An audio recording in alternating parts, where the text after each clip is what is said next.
Les Misérables. Volume 2. Cosette. Book 8th. Cemeteries take that which is committed them. By Victor Hugo.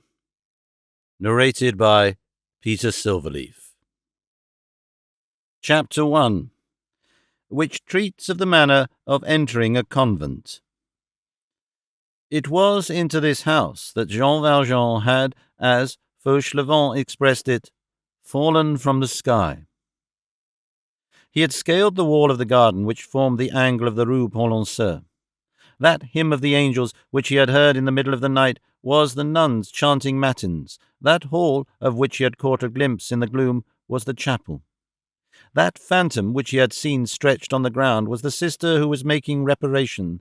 That bell, the sound of which had so strangely surprised him, was the gardener's bell attached to the knee of Father Fauchelevent.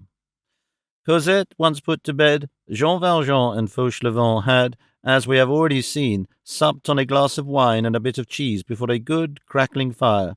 Then, the only bed in the hut being occupied by Cosette, each threw himself on a truss of straw. Before he shut his eyes, Jean Valjean said, "I must remain here henceforth." This remark trotted through Fauchelevent's head all night long. To tell the truth, neither of them slept. Jean Valjean, feeling that he was discovered and that Javert was on his scent, understood that he and Cosette were lost if they returned to Paris. And then the new storm which had just burst upon him had stranded him in this cloister. Jean Valjean had henceforth but one thought, to remain there. Now, for an unfortunate man in his position, this convent was both the safest and the most dangerous of places. The most dangerous, because as no men might enter there, if he were discovered, it was a flagrant offence, and Jean Valjean would find but one step intervening between the convent and prison. The safest, because if he could manage to get himself accepted there and remain there, who would ever seek him in such a place? To dwell in an impossible place was safety. On his side, Fauchelevent was cudgelling his brains. He began by declaring himself that he understood nothing of the matter. How had Monsieur Madeleine got there, when the walls were what they were? Cloister walls are not to be stepped over. How did he get there with a child? One cannot scale a perpendicular wall with a child in one's arms. Who was that child? Where did they both come from? Since Fauchelevent had lived in the convent, he had heard nothing of M. sur M., and he knew nothing of what had taken place there. Father Madeleine had an air which discouraged questions, and besides, Fauchelevent said to himself, "One does not question a saint." Monsieur Madeleine had preserved all his prestige in Fauchelevent's eyes. Only, from some words which Jean Valjean had let fall, the gardener thought he could draw the inference that Monsieur Madeleine had probably become bankrupt through the hard times, and that he was pursued by his creditors, or that he had compromised himself in some political affair and was in hiding, which last did not displease Fauchelevent, who, like many of our peasants of the north, had an old fund of Bonapartism about him. While in hiding, Monsieur Madeleine had selected the convent as a refuge, and it was quite simple that he should wish to remain there. But the inexplicable point to which Fauchelevent returned constantly, and over which he wearied his brain, was that Monsieur Madeleine should be there, and that he should have that little girl with him. Fauchelevent saw them, touched them, spoke to them, and still did not believe it possible. The incomprehensible had just made its entrance into Fauchelevent's hut. Fauchelevent groped about amid conjectures, and could see nothing clearly but this: Monsieur Madeleine saved my life. This certainty alone was sufficient and decided his course. He said to himself, "It is my turn now." He added in his conscience, "Monsieur Madeleine did not stop to deliberate when it was a question of thrusting himself under the cart for the purpose of dragging me out." He made up his mind to save Monsieur Madeleine. Nevertheless, he put many questions to himself and made himself divers replies. After what he did for me, would I save him if he were a thief? Just the same. If he were an assassin, would I save him? Just the same. Since he is a saint, shall I save him? Just the same. but what a problem it was to manage to have him remain in the convent. Fauchelevent did not recoil in the face of this almost chimerical undertaking. This poor peasant of Picardy, without any other ladder than his self-devotion, his good-will, and a little of that old rustic cunning, on this occasion enlisted in the service of a generous enterprise, undertook to scale the difficulties of the cloister and the steep escarpments of the rule of Saint-Benoît. Father Fauchelevent was an old man who had been an egoist all his life, and who, towards the end of his days, halt, infirm, with no interest left to him in the world, found it sweet to be grateful, and perceiving a generous action to be performed, flung himself upon it like a man who, at the moment when he is dying, should find close to his hand a glass of good wine which he had never tasted, and should swallow it with avidity. We may add that the air with which he had breathed for many years in this convent had destroyed all personality in him, and had ended by rendering a good action of some kind absolutely necessary to him. So he took his resolve to devote himself to Monsieur Madeleine. We have just called him a poor peasant of Picardy. That description is just, but incomplete. At the point of this story which we have now reached, a little of Father Fauchelevent's physiology becomes useful. He was a peasant, but he had been a notary, which added trickery to his cunning and penetration to his ingeniousness. Having, through various causes, failed in his business, he had descended to the calling of a carter and a labourer. But in spite of oaths and lashings, which horses seem to require, something of the notary had lingered in him. He had some natural wit, he talked good grammar, he conversed, which is a rare thing in a village, and the other peasants said to him, "He talks almost like a gentleman with a hat." Fauchelevent belonged, in fact, to that species which the impertinent and flippant vocabulary of the last century qualified as demi-bourgeois, demi-lout, and which the metaphors showered by the chateau upon the thatched cottage, ticketed in the pigeon-hole of the plebeian, rather rustic, rather citified, pepper and salt. Fauchelevent, though sorely tried and harshly used by fate, worn out, a sort of poor, threadbare old soul, was nevertheless an impulsive man, and extremely spontaneous in his actions, a precious quality which prevents one from ever being wicked. His defects and his vices, for he had some, were all superficial. In short, his physiognomy was of the kind which succeeds with an observer. His aged face had none of those disagreeable wrinkles at the top of the forehead which signify malice or stupidity. At daybreak, Father Fauchelevent opened his eyes, after having done an enormous deal of thinking, and beheld Monsieur Madeleine seated on his truss of straw and watching Cosette's slumbers.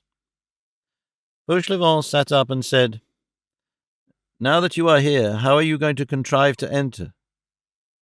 This remark summed up the situation and aroused Jean Valjean from his reverie. The two men took counsel together. "In the first place," said Fauchelevent, "you will begin by not setting foot outside of this chamber, either you or the child. One step in the garden, and we are done for." "That is true." "Monsieur Madeleine," resumed Fauchelevent, "you have arrived at a very auspicious moment. I mean to say a very inauspicious moment. One of the ladies is very ill. This will prevent them from looking much in our direction. It seems that she is dying. The prayers of the 40 hours are being said. The whole community is in confusion. That occupies them. The one who is on the point of departure is a saint.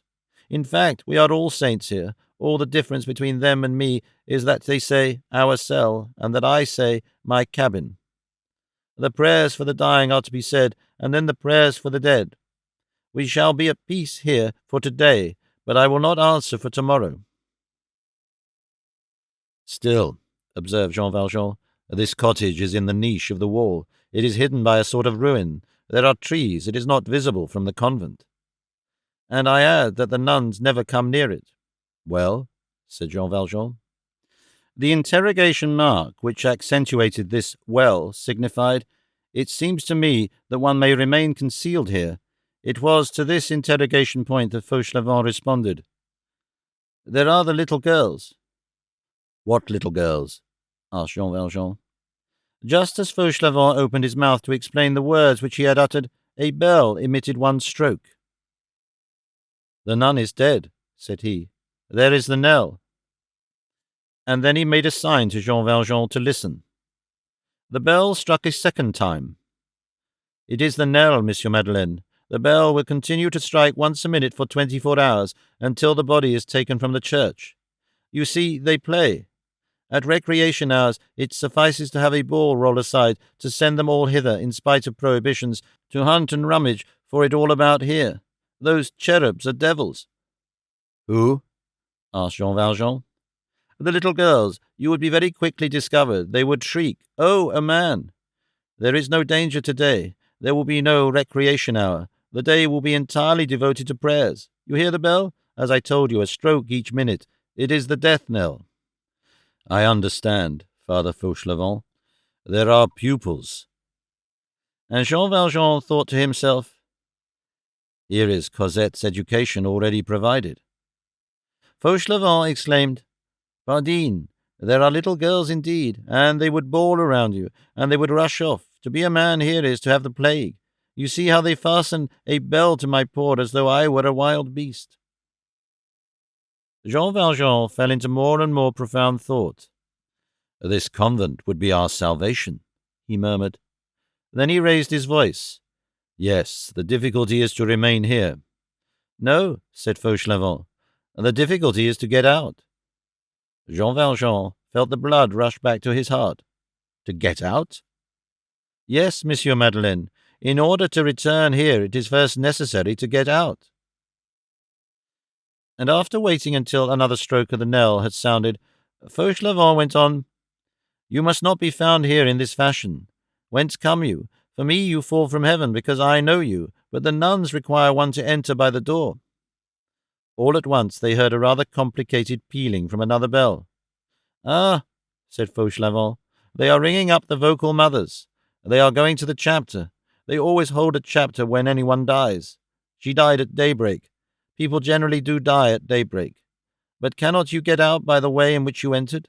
Come, I do not ask for the sake of questioning you, but how did you get in? Jean Valjean turned pale. The very thought of descending again into that terrible street made him shudder. You make your way out of a forest filled with tigers, and once out of it, imagine a friendly council that shall advise you to return thither.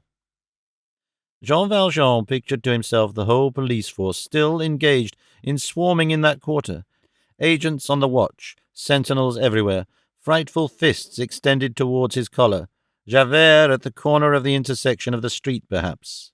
Impossible, said he. Father Fauchelevent, say that I fell from the sky. But I believe it, retorted Fauchelevent. You have no need to tell me that. The good God must have taken you in his hand for the purpose of getting a good look at you, close to, and then dropped you. Only he meant to place you in a man's convent. He made a mistake. Come, there goes another peal. That is to order the porter to go and inform the municipality that the dead doctor is to come here and view a corpse. All that is the ceremony of dying. These good ladies are not at all fond of that visit. The doctor is a man who does not believe in anything. He lifts the veil.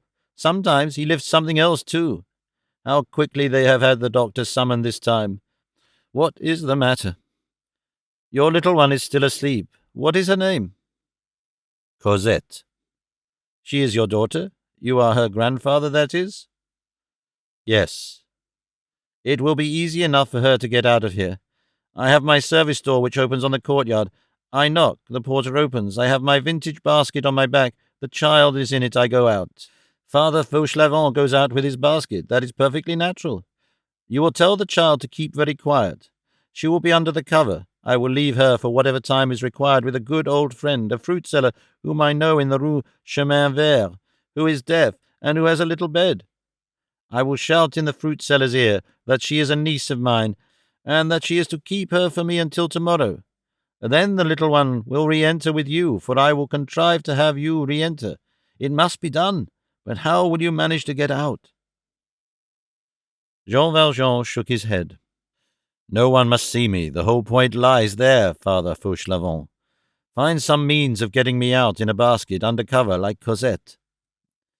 Fauchelevent scratched the lobe of his ear with the middle finger of his left hand, a sign of serious embarrassment. A third peal created a diversion. That is the dead doctor taking his departure, said Fauchelevent. He has taken a look and said, She is dead, that is well. When the doctor has signed the passport for paradise, the undertaker's company sends a coffin. If it is a mother, the mother lays her out. If she is a sister, the sisters lay her out. After which I nail her up. That forms a part of my gardener's duty. A gardener is a bit of a grave digger.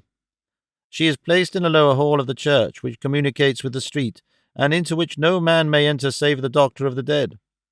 I don't count the undertaker's men and myself as men. It is in that hall that I nail up the coffin. The undertaker's men come and get it and whip up, Coachman, that's the way one goes to heaven. They fetch a box with nothing in it. They take it away again with something in it. That's what burial is like. De profundis. A horizontal ray of sunshine lightly touched the face of the sleeping Cosette, who lay with her mouth vaguely open and had the air of an angel drinking in the light. Jean Valjean had fallen to gazing at her. He was no longer listening to Fauchelevent. That one is not listened to is no reason for preserving silence. The good old gardener went on tranquilly with his babble. The grave is dug in the Vaugirard cemetery. They declare that they are going to suppress that Vaugirard cemetery. It is an ancient ceremony which is outside the regulations, which has no uniform, and which is going to retire. It is a shame, for it is convenient. I have a friend there, Father Mestienne, the grave-digger. The nuns here possess one privilege. It is to be taken to that cemetery at nightfall. There is a special permission from the prefecture on their behalf. But how many events have happened since yesterday? Mother Crucifixion is dead, and Father Madeleine is buried, said Jean Valjean, smiling sadly. Fauchelevent caught the word. Goodness! If you were here for good, it would be a real burial. A fourth peal burst out. Fauchelevent hastily detached the belled kneecap from its nail and buckled it on his knee again. This time it is for me. The mother prioress wants me. Good. Now I am pricking myself on the tongue of my buckle. Monsieur Madeleine, don't stir from here and wait for me. Something new has come up. If you are hungry, there is wine, bread, and cheese. And he hastened out of the hut, crying, Coming, coming. Jean Valjean watched him hurrying across the garden as fast as his crooked leg would permit, casting a sidelong glance by the way on his melon patch. Less than 10 minutes later, Father Fauchelevent, whose bell put the nuns in his road to flight, tapped gently at a door, and a gentle voice replied, Forever, forever. That is to say, enter. The door was the one leading to the parlour reserved for seeing the gardener on business. This parlour adjoined the chapter hall. The prioress, seated on the only chair in the parlour, was waiting for Fauchelevent.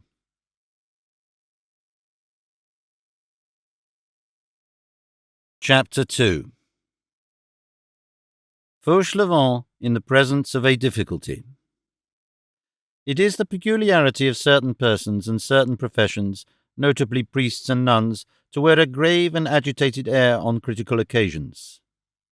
At the moment when Fauchelevent entered, this double form of preoccupation was imprinted on the countenance of the prioress, who was that wise and charming Mademoiselle de Blemeur, Mother Innocente, who was ordinarily cheerful. The gardener made a timid bow and remained at the door of the cell. The prioress, who was telling her beads, raised her eyes and said, Ah, it is you, Father Fauvent. This abbreviation had been adopted in the convent. Fauchelevent bowed again. Father Fauvent, I have sent for you. Here I am, Reverend Mother. I have something to say to you. And so have I, said Fauchelevent with a boldness which caused him inward terror. I have something to say to the very Reverend Mother. The prioress stared at him. Ah, you have a communication to make to me. A request. Very well, speak. Goodman Fauchelevent, the ex-notary, belonged to the category of peasants who have assurance. A certain clever ignorance constitutes a force. You do not distrust it, and you are caught by it. Fauchelevent had been a success during the something more than 2 years which he had passed in the convent. Always solitary and busied about his gardening, he had nothing else to do than to indulge his curiosity. As he was at a distance from all those veiled women passing to and fro, he saw before him only an agitation of shadows. By dint of attention and sharpness, he had succeeded in clothing all those phantoms with flesh, and those corpses were alive for him. He was like a deaf man whose sight grows keener, and like a blind man whose hearing becomes more acute. He had applied himself to riddling out the significance of the different peals, and he had succeeded, so that this taciturn and enigmatical cloister possessed no secrets for him. The Sphinx babbled all her secrets in his ear.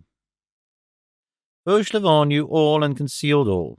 That constituted his art. The whole convent thought him stupid. A great merit in religion. The vocal mothers made much of Fauchelevent. He was a curious mute. He inspired confidence. Moreover, he was regular and never went out except for well-demonstrated requirements of the orchard and vegetable garden.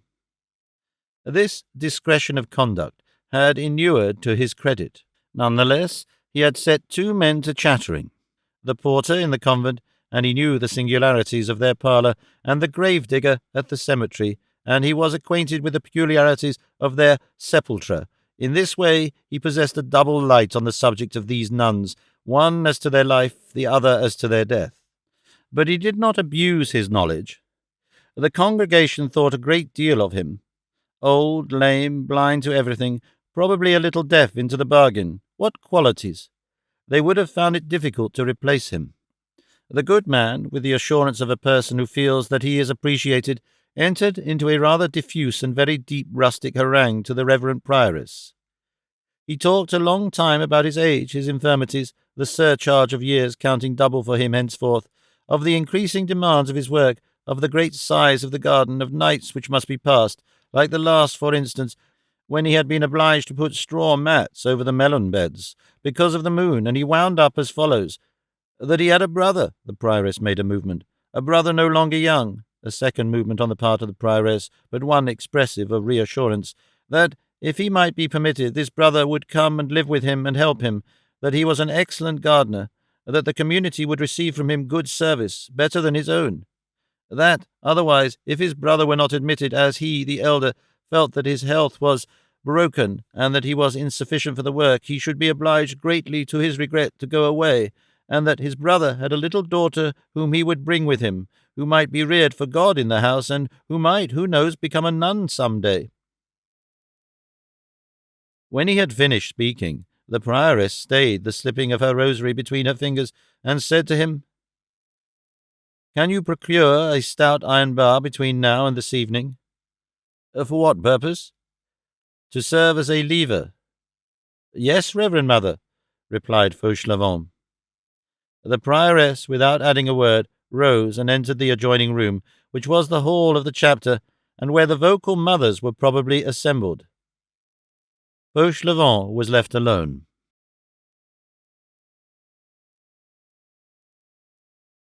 Chapter 3. Mother Innocente. About a quarter of an hour elapsed. The prioress returned and seated herself once more on her chair. The 2 interlocutors seemed preoccupied.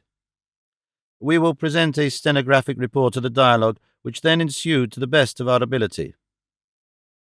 Father Vauvant, Reverend Mother, do you know the chapel? I have a little cage there where I hear the Mass and the offices.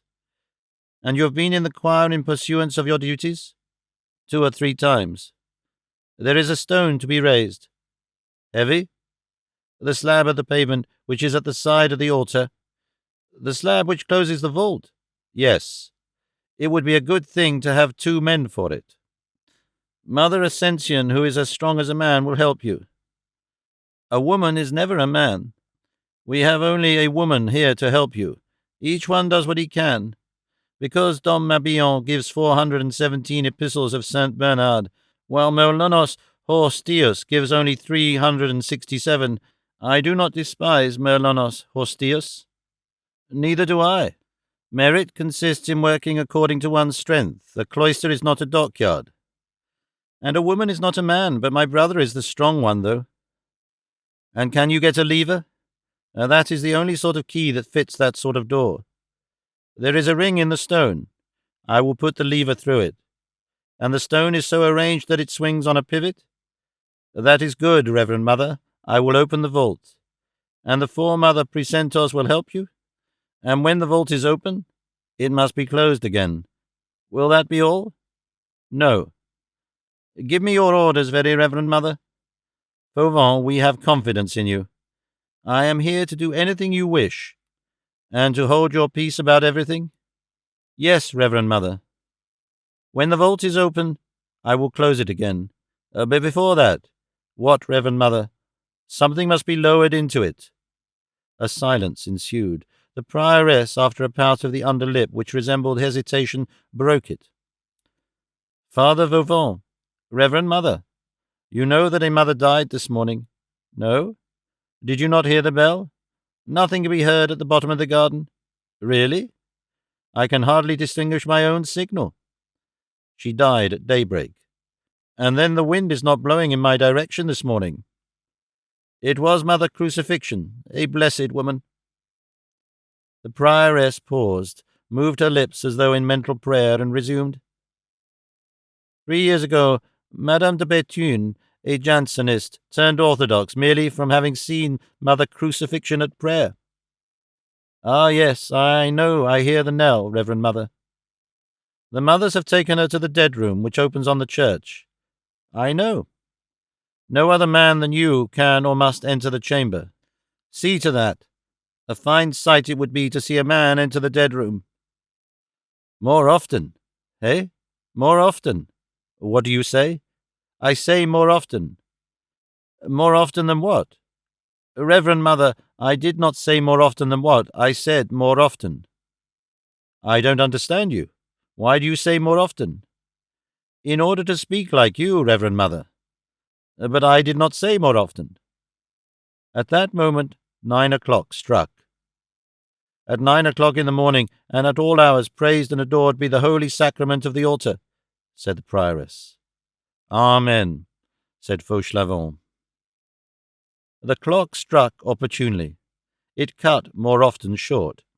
It is probable that had it not been for this, the prioress and Fauchelevent would never have unravelled that skein. Fauchelevent mopped his forehead. The prioress indulged in another little inward murmur, probably sacred, then raised her voice. In her lifetime, Mother Crucifixion made converts. After her death, she will perform miracles. She will, replied Father Fauchelevent, falling into step and striving not to flinch again. Father Fauvent, the community has been blessed in Mother Crucifixion. No doubt it is not granted to everyone to die like Cardinal de Bérulle while saying the Holy Mass, and to breathe forth their souls to God while pronouncing these words, Hanc igitur oblationem. But without attaining to such happiness, Mother Crucifixion's death was very precious.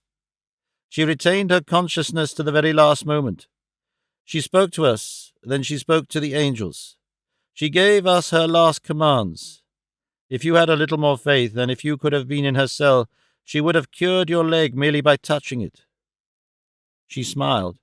We felt that she was regaining her life in God. There was something of paradise in that. Fauchelevent thought that it was an orison which she was finishing. Amen, said he. Father Fauvent, what the dead wish must be done. The prioress took off several beads of her chaplet. Fauchelevent held his peace. She went on. I have consulted upon this point many ecclesiastics, labouring in our Lord, who occupy themselves in the exercises of the clerical life, and who bear wonderful fruit. Reverend Mother, you can hear the knell much better here than in the garden. Besides, she is more than a dead woman, she is a saint. Like yourself, Reverend Mother. She slept in her coffin for 20 years, by express permission of our Holy Father, Pius VII. The one who crowned the Bonaparte.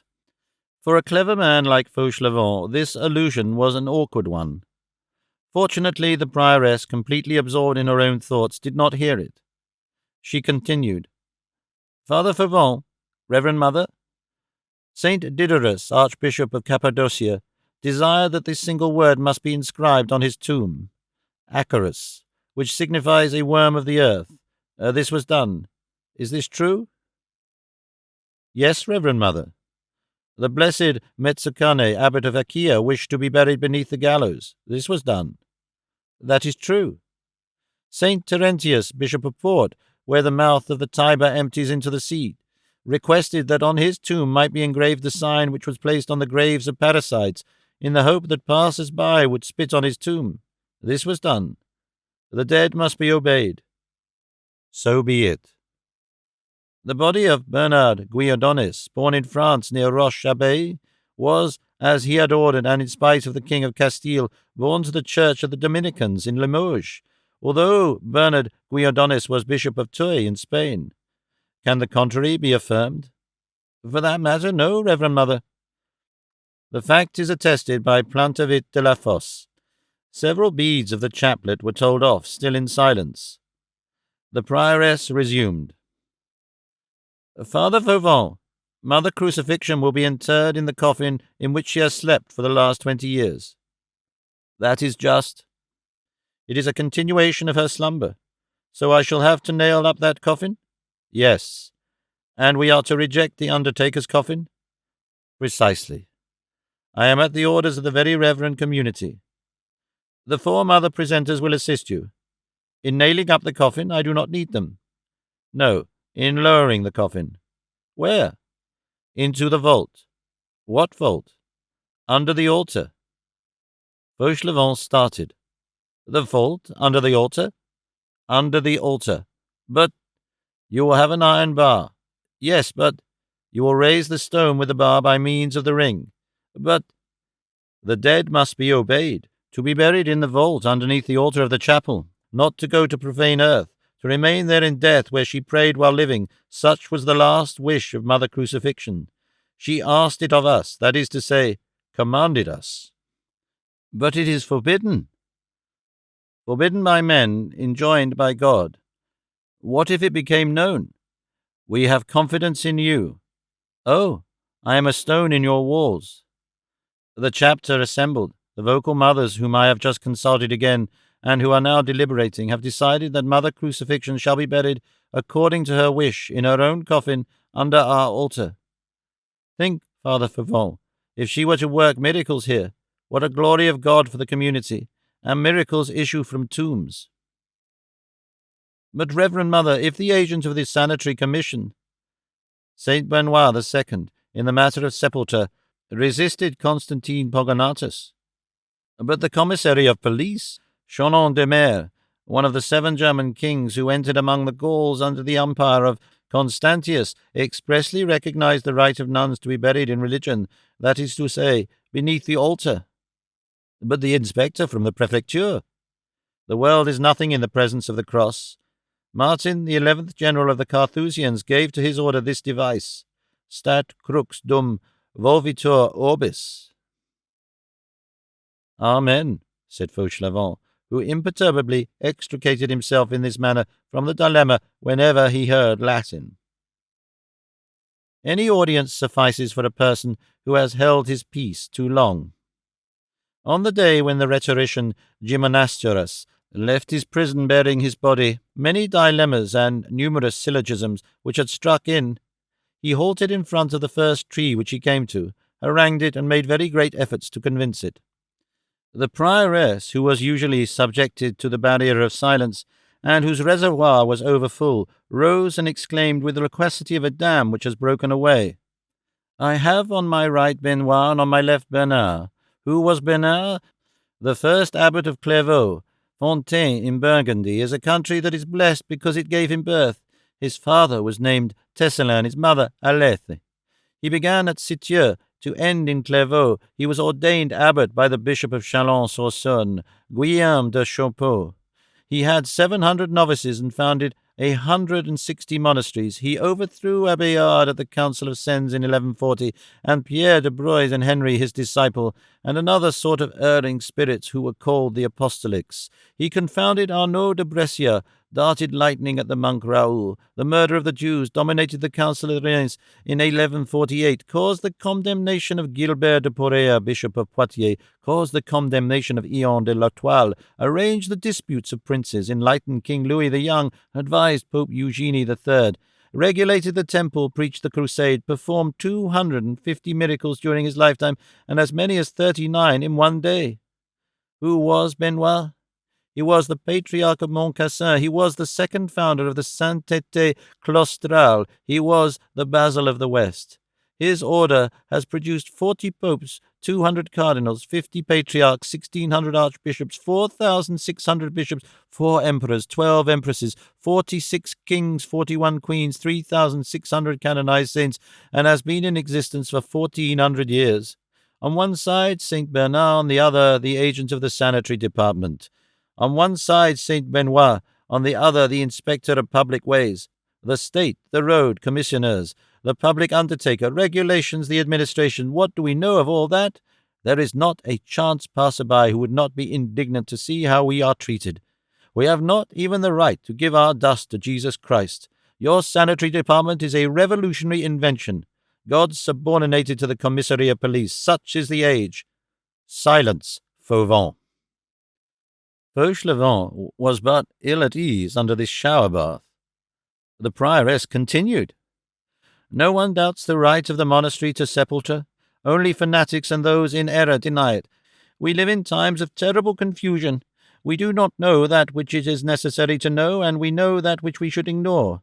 We are ignorant and impious. In this age there exist people who do not distinguish between the very great Saint Bernard and the Saint Bernard dominated of the poor Catholics, a certain good ecclesiastic who lived in the 13th century. Others are so blasphemous as to compare the scaffold of Louis XVI to the cross of Jesus Christ. Louis XVI was merely a king. Let us beware of God. There is no longer just nor unjust. The name of Voltaire is known, but not the name of César de Bus. Nevertheless, César de Bus is a man of blessed memory, and Voltaire one of the unblessed memory.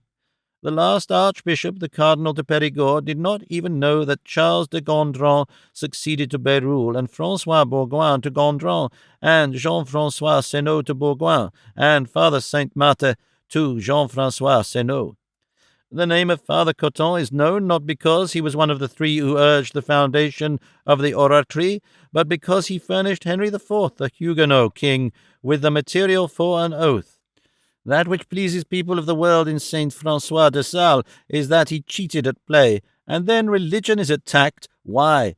Because there have been bad priests, because Sagittaire, Bishop of Gap, was the brother of Salon, Bishop of Embrun, and because both of them followed Montmal. What has that to do with the question? Does that prevent Martin de Tours from being a saint and giving half of his cloak to a beggar? They persecute the saints. They shut their eyes to the truth. Darkness is the rule. The most ferocious beasts are beasts which are blind. No one thinks of hell as a reality. Oh, how wicked people are! By order of the king signifies today, by order of the revolution. One no longer knows what is due to the living or to the dead. A holy death is prohibited. Burial is a civil matter. This is horrible. Saint Leo II wrote 2 special letters, one to Pierre Notaire, the other to the king of the Visigoths, for the purpose of combating and rejecting in questions touching the dead the authority of the exarch and the supremacy of the emperor. Gautier, Bishop of Chalon, held his own in this matter against Otto, Duke of Burgundy. The ancient magistracy agreed with him. In former times we had voices in the chapter, even on matters of the day. The abbot of Citeaux, the general of the order, was councillor by right of birth to the Parliament of Burgundy. We do what we please with our dead. Is it not the body of Saint Benoit himself in France, in the Abbey of Fleury, called Saint Benoit-sur-Loire, although he died in Italy at Montcassin on Saturday the 21st of the month of March of the year 543?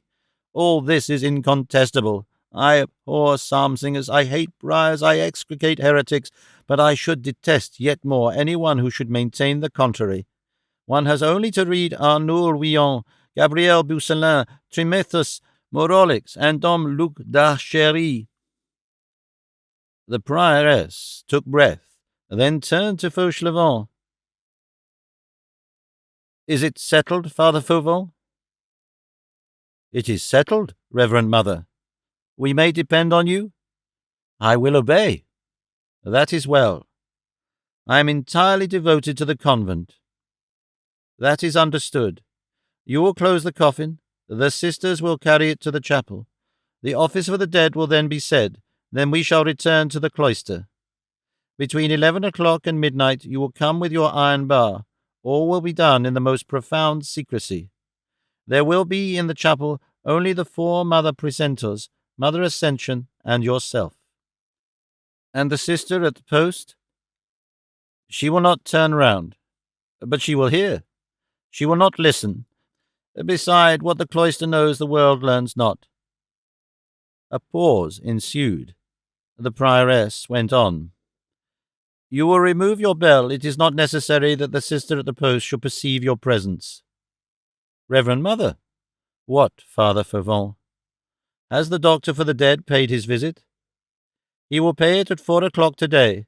The peal which orders the doctor for the dead to be summoned has already been rung, but you do not understand any of the peals. I pay no attention to any but my own. That is well, Father Fauvent.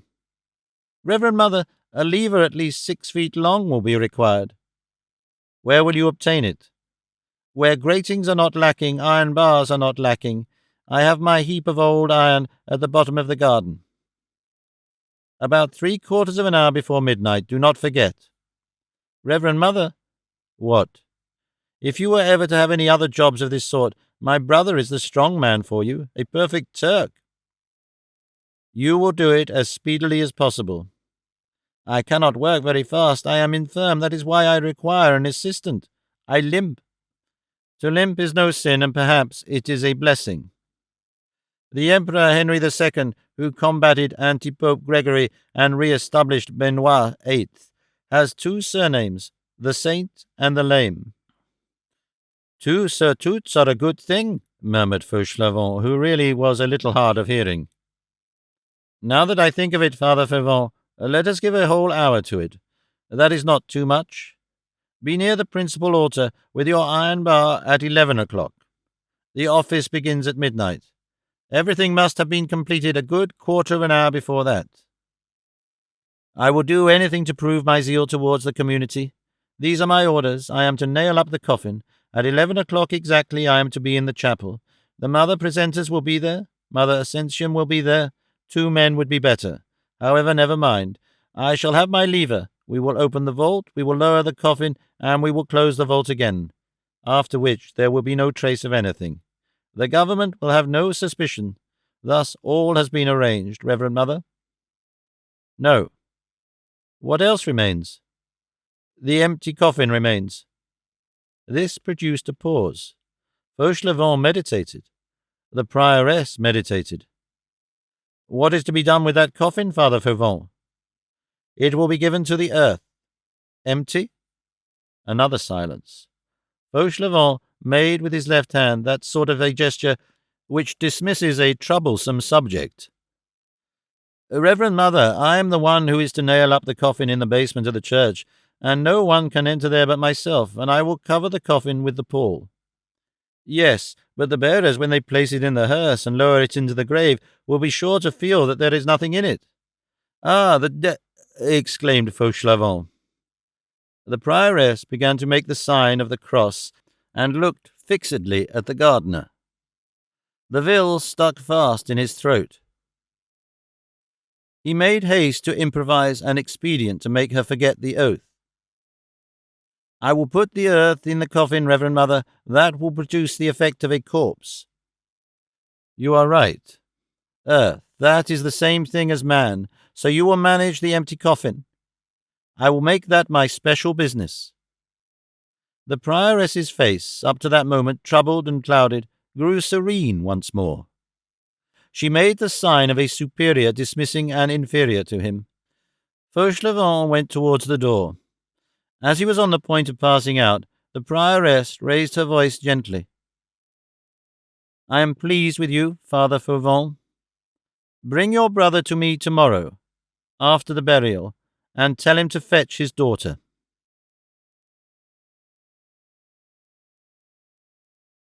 Chapter 4 in which Jean Valjean has quite the air of having read Austin Castillo.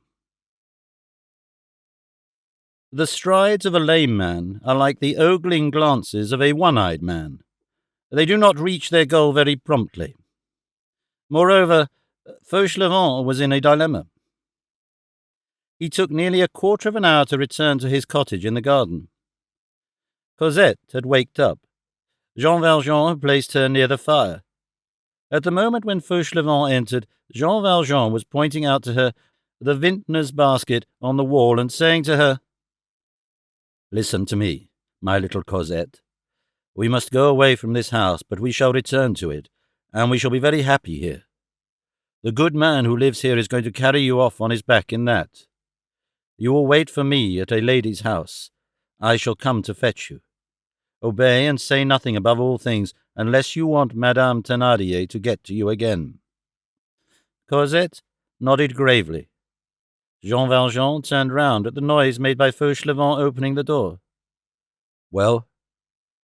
"Everything is arranged and nothing is," said Fauchelevent. "I have permission to bring you in, but before bringing you in you must be got out. That's where the difficulty lies. It is easy enough with the child." "You will carry her out?" "And she will hold her tongue." "I answer for that." "But you, Father Madeleine?" And after a silence fraught with anxiety, Fauchelevent exclaimed, "Why, get out as you came in." Jean Valjean, as in the first instance, contented himself with saying, "Impossible." Fauchelevent grumbled more to himself than to Jean Valjean. "There is another thing which bothers me. I have said that I would put earth in it. When I come to think it over, the earth instead of the corpse will not seem like the real thing. It won't do. It will get displaced. It will move about. The men will bear it. You understand, Father Madeleine, the government will notice it." Jean Valjean stared him straight in the eye and thought that he was raving. Fauchelevent went on.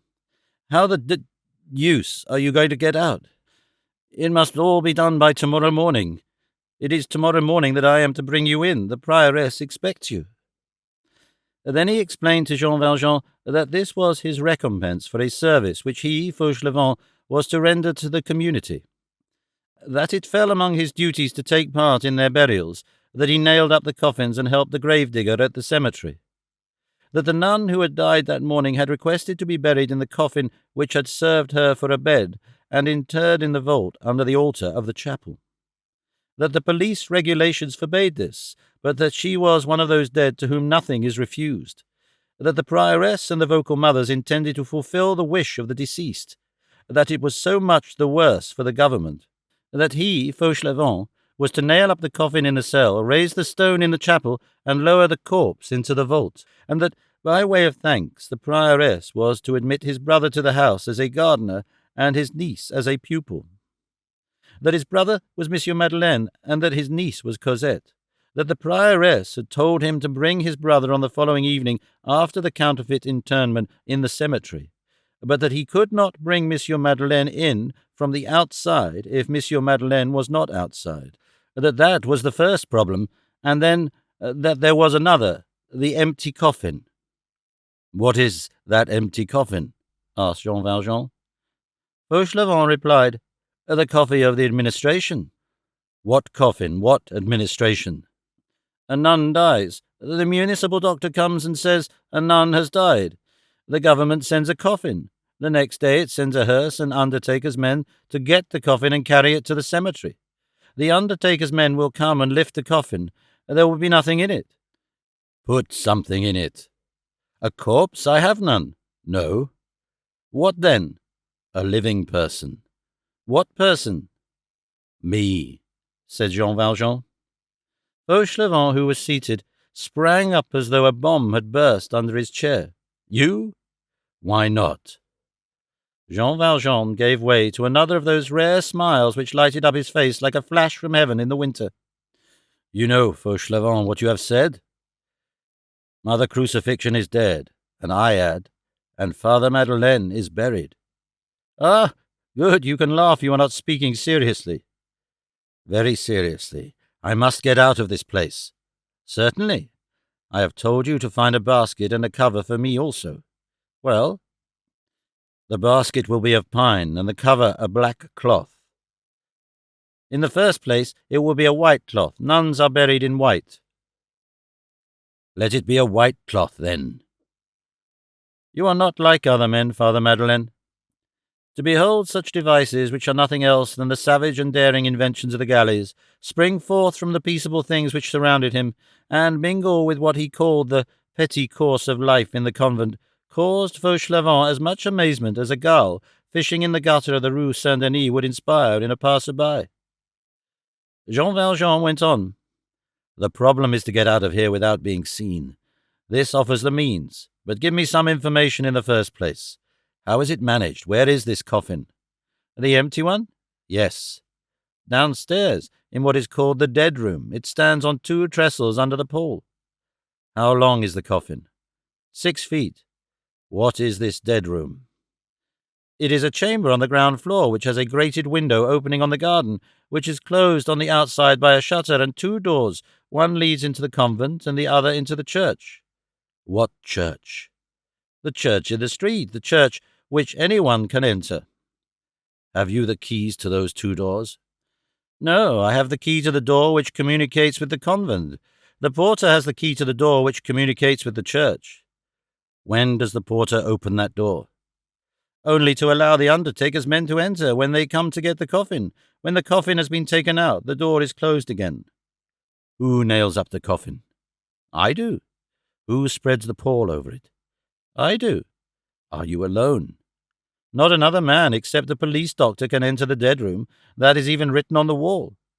Can you hide me in that room tonight when everyone is asleep? No.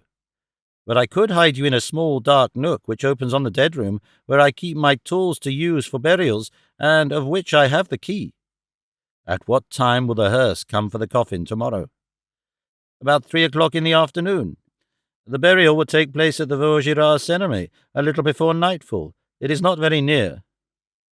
I will remain concealed in your tool closet all night and all the morning. And how about food? I shall be hungry. I will bring you something. You can come and nail me up in the coffin at 2 o'clock. Fauchelevent recoiled and cracked his finger joints. But that is impossible. Bah! Impossible to take a hammer and drive some nails in a plank. What seemed unprecedented to Fauchelevent was, we repeat, a simple matter to Jean Valjean. Jean Valjean had been in worse straits than this. Any man who has been a prisoner understands how to contract himself to fit the diameter of the escape. The prisoner is subject to flight, as the sick man is subject to a crisis which saves or kills him. An escape is a cure. What does not a man undergo for the sake of a cure?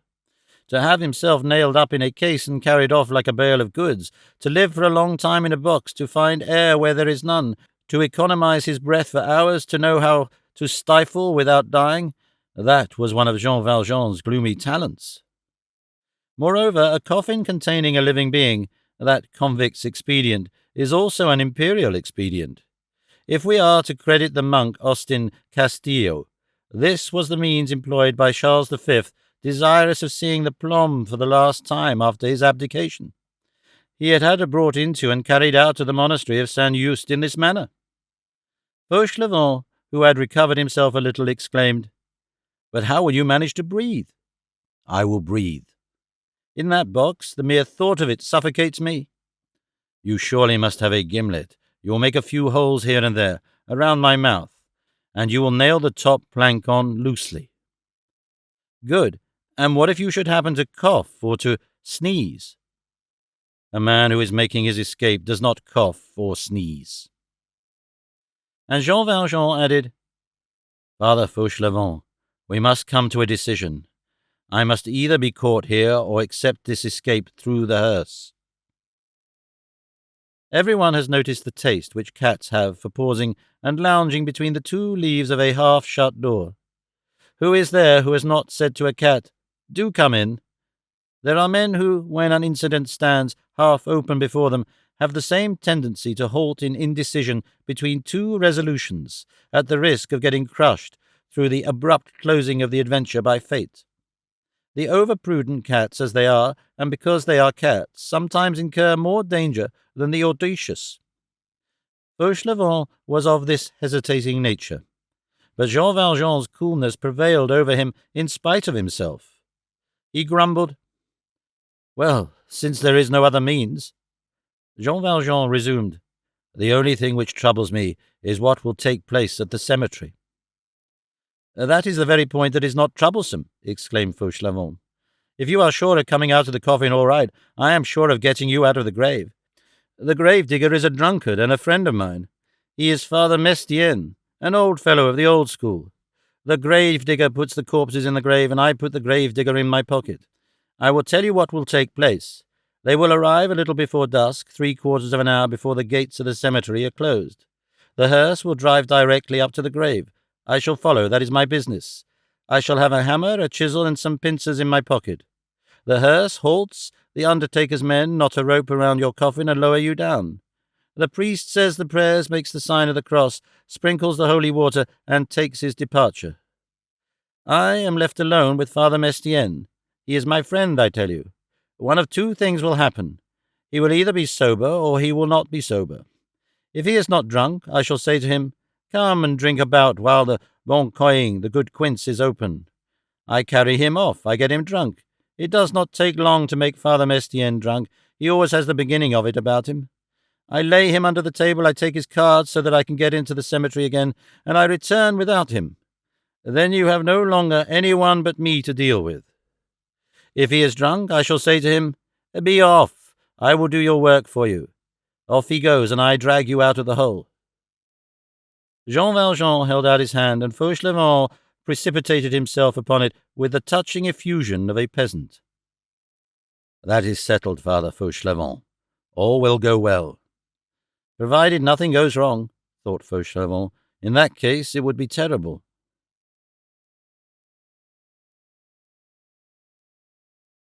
Chapter 5.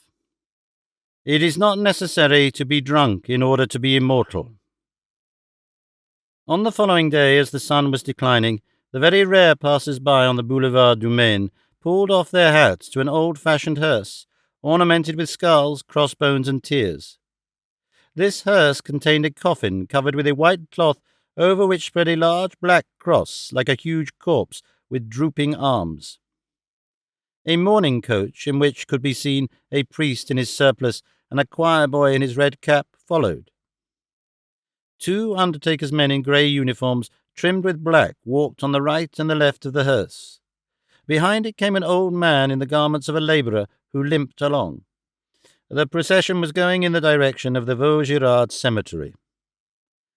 The handle of a hammer, the blade of a cold chisel, and the antennae of a pair of pincers were visible, protruding from the man's pocket.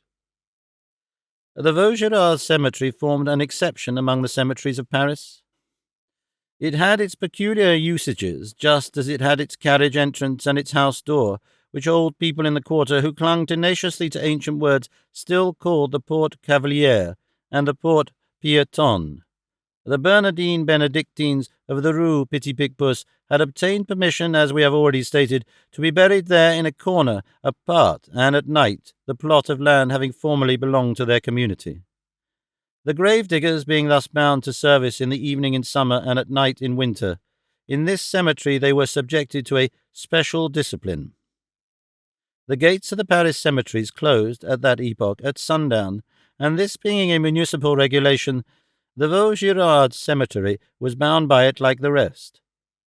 The carriage gate and the house door were two contiguous grated gates, adjoining a pavilion built by the architect Perronnet, and inhabited by the doorkeeper of the cemetery. These gates, therefore, swung inexorably on their hinges at the instant when the sun disappeared behind the dome of the Invalides. If any grave-digger were delayed after that moment in the cemetery, there was but one way for him to get out: his grave-digger's card furnished by the Department of Public Funerals. A sort of letter-box was constructed in the porter's window. The grave-digger dropped his card into this box, and the porter heard it fall, pulled the rope, and the small door opened. If the man had not his card, he mentioned his name. The porter, who was sometimes in bed and asleep, rose, came out, and identified the man, and opened the gate with his key. The grave-digger stepped out, but had to pay a fine of 15 francs.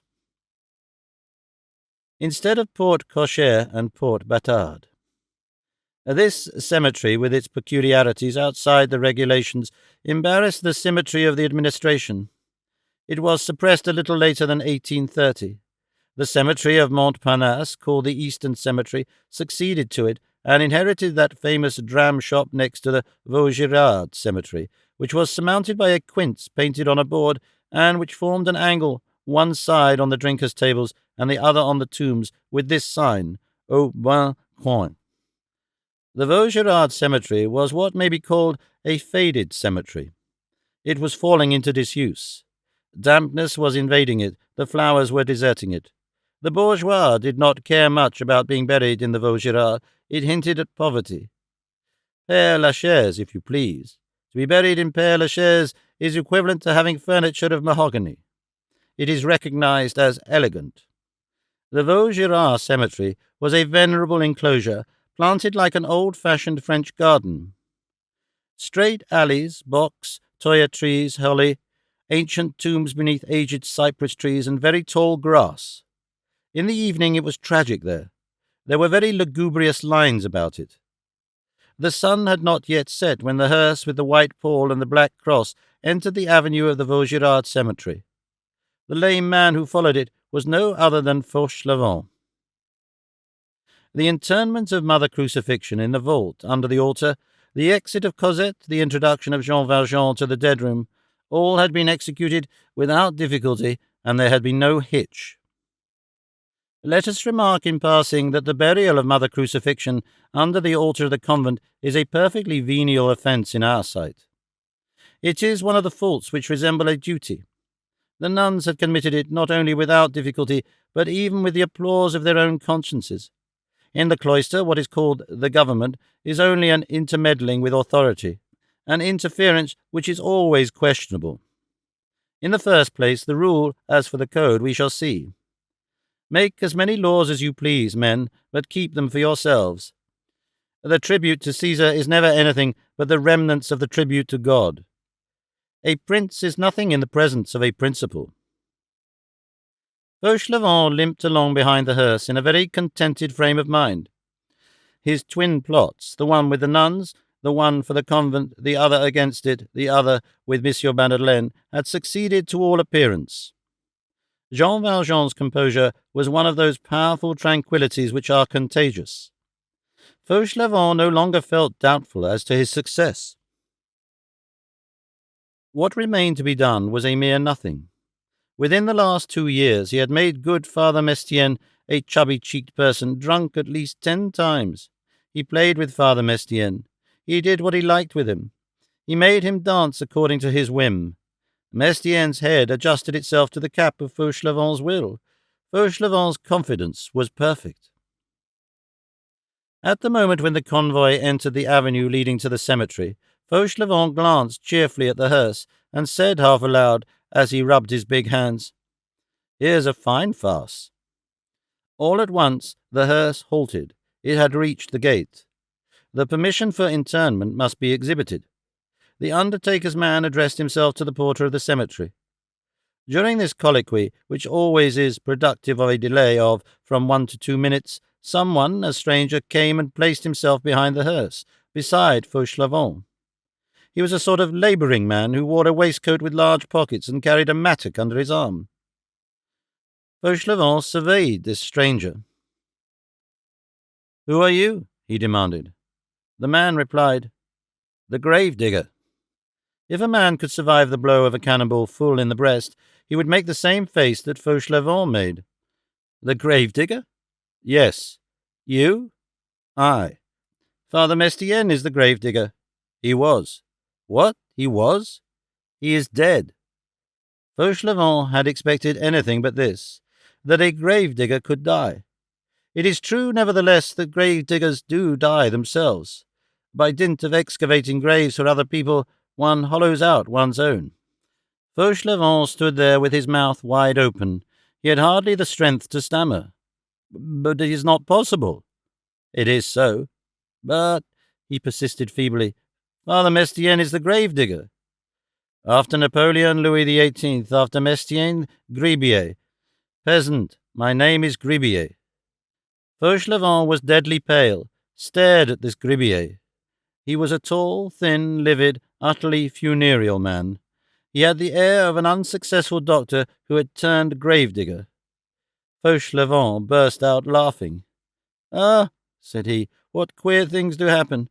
Father Mestienne is dead, but long live little Father Lenoir. Do you know who little Father Lenoir is? He's a jug of red wine. It is a jug of Suresnes, mon Bigot, of real Paris Suresnes. Ah, so old Mestienne is dead. I am sorry for it. He was a jolly fellow. But you are a jolly fellow too, are you not, comrade? We'll go and have a drink together presently." The man replied, "I've been a student. I passed my 4th examination. I never drink." The hearse had set out again and was rolling up the grand alley of the cemetery. Fauchelevent had slackened his pace. He limped more out of anxiety than from infirmity. The gravedigger walked on in front of him. Fauchelevent passed the unexpected Gribier once more in review. He was one of those men who, though very young, have the air of age, and who, though slender, are extremely strong. "Comrade," cried Fauchelevent. The man turned round. "I am the convent gravedigger." "My colleague," said the man. Fauchelevent, who was illiterate but very sharp, understood that he had to deal with a formidable species of man, with a fine talker. He muttered, "So Father Mestienne is dead?" The man replied, "Completely. The good God consulted his notebook, which shows when the time is up. It was Father Mestienne's turn. Father Mestienne died." Fauchelevent repeated mechanically, "The good God." "The good God," said the man authoritatively. "According to the philosophers, the eternal Father. According to the Jacobins, the supreme being." "Shall we not make each other's acquaintance?" stammered Fauchelevent. "It is made. You are a peasant, I am a Parisian.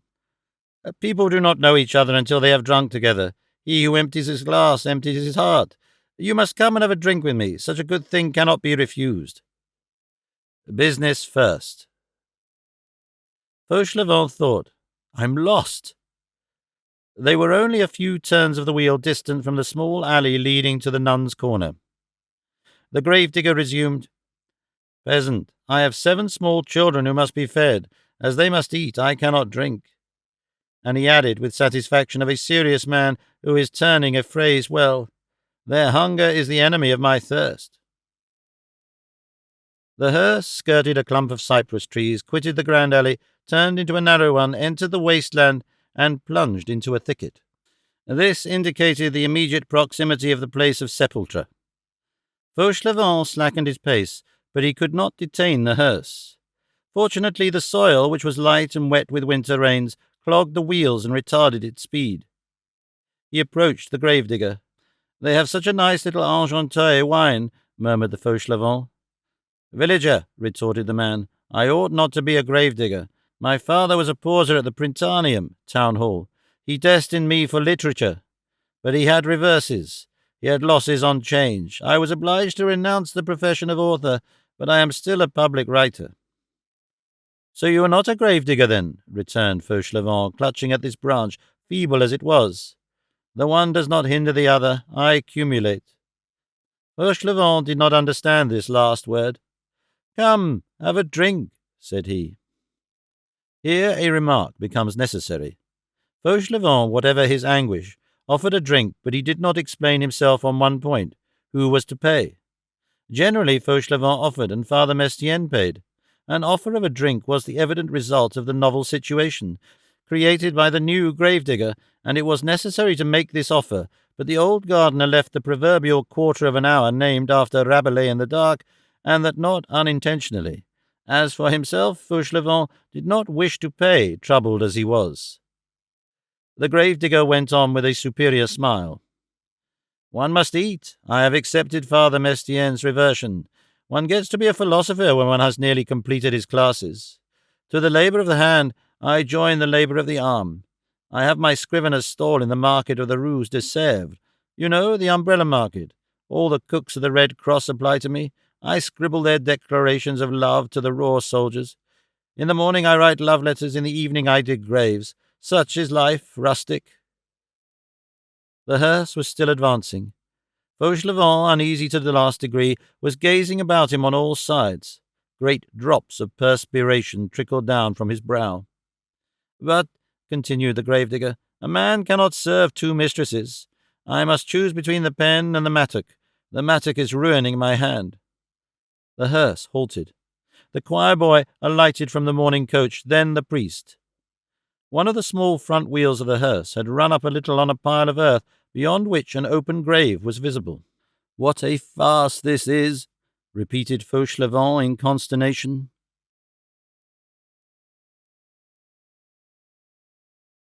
Chapter 6. Between Four Planks. Who was in the coffin? The reader knows. Jean Valjean. Jean Valjean had arranged things so that he could exist there, and he could almost breathe. It is a strange thing to what a degree security of conscience confers security of the rest. Every combination thought out by Jean Valjean had been progressing, and progressing favourably since the preceding day. He, like Fauchelevent, counted on Father Mestienne. He had no doubt as to the end. Never was there a more critical situation, never more complete composure. The four planks of the coffin breathe out a kind of terrible peace. It seemed as though something of the repose of the dead entered into Jean Valjean's tranquillity. From the depths of that coffin he had been able to follow, and he had followed, all the phases of the terrible drama which he was playing with death. Shortly after Fauchelevent had finished nailing on the upper plank, Jean Valjean had felt himself carried out, then driven off. He knew, from the diminution in the jolting, when they left the pavements and reached the earth road. He had divined, from a dull noise, that they were crossing the bridge of Austerlitz. At the first halt he had understood that they were entering the cemetery. At the second halt he said to himself, "Here is the grave." Suddenly he felt hands seize the coffin, then a harsh grating against the planks.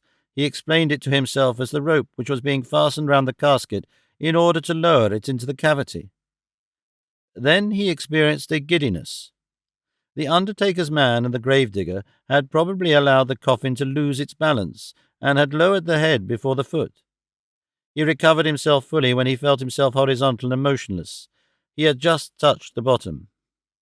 He had a certain sensation of cold. A voice rose above him, glacial and solemn. He heard Latin words, which he did not understand, pass over him so slowly that he was able to catch them one by one. Qui dormiunt in terre pulvere, e vigilabunt ali in vitam aeternam et ali in opprobrium ut vidient semper. A child's voice said, De profundis. The grave voice began again, Requiem aeternam dona ei domini.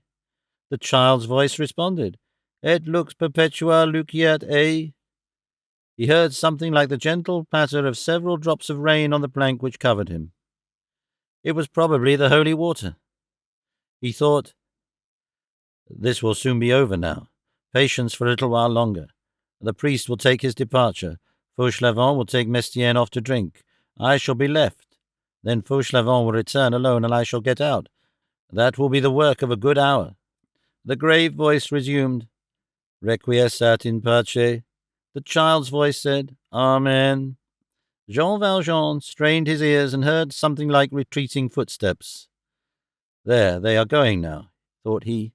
I am alone. All at once he heard over his head a sound which seemed to him to be a clap of thunder. It was a shovelful of earth falling on the coffin. A second shovelful fell. One of the holes through which he breathed had just been stopped. A third shovelful of earth fell. Then a fourth. There are things which are too strong for the strongest man. Jean Valjean lost consciousness.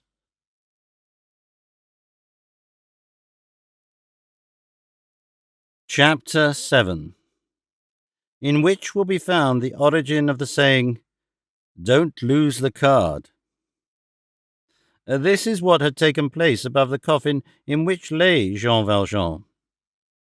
When the hearse had driven off, when the priest and the choir-boy had entered the carriage again and taken their departure, Fauchelevent, who had not taken his eyes from the gravedigger, saw the latter bend over and grasp his shovel, which was sticking upright in the heap of dirt. Then Fauchelevent took a supreme resolve. He placed himself between the grave and the gravedigger, crossed his arms, and said, "I am the one to pay." The gravedigger stared at him in amazement and replied, "What's that, peasant?" Fauchelevent repeated, "I am the one who pays." "What?" "For the wine." "What wine?" "That Argenteuil wine." "Where is the Argenteuil?" "At the Bon Coin." "Go to the devil," said the gravedigger, and he flung a shovelful of earth on the coffin. The coffin gave back a hollow sound. Fauchelevent felt himself stagger, and on the point of falling headlong into the grave himself. He shouted in a voice in which the strangling sound of the death rattle began to mingle, "Comrade, before the Bon Coin is shut." The gravedigger took some more earth on his shovel. Fauchelevent continued, "I will pay," and he seized the man's arm. "Listen to me, comrade. I am the convent gravedigger. I have come to help you. It is a business which can be performed at night. Let us begin, then, by going for a drink." And as he spoke and clung to this desperate insistence, this melancholy reflection occurred to him. "And if he drinks, will he get drunk?" "Provincial," said the man. "If you positively insist upon it, I consent. We will drink. After work, never before." And he flourished his shovel briskly. Fauchelevent held him back. "It is Argenteuil wine, at 6. "Oh, come," said the gravedigger. "You are a bell ringer. Ding dong, that's all you know how to say. Go hang yourself." And he threw in a second shovelful. Fauchelevent had reached a point where he no longer knew what he was saying. "Come along and drink," he cried, "since it is I who pays the bill." "When we have put the child to bed," said the gravedigger. He flung in a third shovelful. Then he thrust his shovel into the earth and added, "It's cold tonight, you see, and the corpse would shriek out after us if we were to plant her there without a coverlet." At that moment, as he loaded his shovel, the gravedigger bent over, and the pocket of his waistcoat gaped. Fauchelevent's wild gaze fell mechanically into that pocket, and there it stopped. The sun was not yet hidden behind the horizon. There was still light enough to enable him to distinguish something white at the bottom of that yawning pocket. The sum total of lightning that the eye of a Picard peasant can contain traversed Fauchelevent's pupils. An idea had just occurred to him. He thrust his hand into the pocket from behind without the gravedigger, who was wholly absorbed in his shovelful of earth, observing it, and pulled out the white object which lay at the bottom of it. The man sent a fourth shovelful tumbling into the grave. Just as he turned round to get the fifth, Fauchelevent looked calmly at him and said, "By the way, you new man, have you your card?" The gravedigger paused. "What card?" "The sun is on the point of setting." "That's good. It's going to put on its nightcap. The gate of the cemetery will close immediately." "Well, what then?" "Have you your card?" "Ah, my card," said the gravedigger, and he fumbled in his pocket. Having searched one pocket, he proceeded to search the other. He passed on to his fobs, explored the first, returned to the second. "Why, no," said he, "I have not my card. I must have forgotten it." 15 francs fine," said Fauchelevent. The gravedigger turned green. Green is the pallor of livid people. "Ah, Jesus, mon Dieu, ben croche à bas à la lune," he exclaimed. 15 francs fine? Jesus, my God, bandy leg down with the moon." 3 pieces of 100 sous, said Fauchelevent. The gravedigger dropped his shovel. Fauchelevent's turn had come. "Ah, come now, conscript," said Fauchelevent. "None of this despair. There is no question of committing suicide and benefiting the grave. 15 francs is 15 francs, and besides, you may not be able to pay it. I am an old hand, you are a new one. I know all the ropes and the devices. I will give you some friendly advice. One thing is clear, the sun is on the point of setting. It is touching the dome now. The cemetery will be closed in 5 minutes more." "That is true," replied the man. 5 minutes more, and you will not have time to fill the grave. It is as hollow as the devil, this grave, and to reach the gate in season to pass it before it is shut." "That is true." "In that case, a fine of 15 francs. 15 francs? But you have time. Where do you live?" A couple of steps from the barrier, a quarter of an hour from here. Number 87, Rue de Vaugirard. You have just time to get out by taking to your heels at your best speed. That is exactly so. Once outside the gate, you gallop home, you get your card, you return. The cemetery porter admits you. As you have your card, there will be nothing to pay, and you will bury your corpse. I'll watch it for you in the meantime so that it shall not run away. I am indebted to you for my life, peasant. Decamp, said Fauchelevent. The gravedigger, overwhelmed with gratitude, shook his hand and set off on a run. When the man had disappeared in the thicket, Fauchelevent listened until he heard his footsteps die away in the distance. Then he leaned over the grave and said in a low tone, "Father Madeleine." There was no reply. Fauchelevent was seized with a shudder. He tumbled rather than climbed into the grave, flung himself on the head of the coffin and cried, "Are you there?" Silence in the coffin. Fauchelevent, hardly able to draw his breath for trembling, seized his cold chisel and his hammer and pried up the coffin lid. Jean Valjean's face appeared in the twilight. It was pale and his eyes were closed. Fauchelevent's hair rose upright on his head. He sprang to his feet, then fell back against the side of the grave, ready to swoon on the coffin. He stared at Jean Valjean. Jean Valjean lay there, pallid and motionless. Fauchelevent murmured in a voice as faint as a sigh, "He is dead." And, drawing himself up and folding his arms with such violence that his clenched fist came in contact with his shoulders, he cried, "And this is the way I save his life?" And then the poor man fell to sobbing. He soliloquized the while, for it is an error to suppose that the soliloquy is unnatural. Powerful emotion often talks aloud. "It is Father Mestienne's fault. Why did that fool die? What need was there for him to give up the ghost at the very moment when no one was expecting it? It is he who has killed Monsieur Madeleine, Father Madeleine. He is in the coffin. It is quite handy. All is over. Now is there any sense in these things? Oh, my God, he is dead. Well, and his little girl, what am I to do with her? What will the fruit seller say? The idea of its being possible for a man like that to die like this! When I think how he put himself under that cart, Father Madeleine, pardine, he was suffocated, I said so, he wouldn't believe me. Well, here's a pretty trick to play. He is dead, that good man, the very best man out of all the good God's good folks.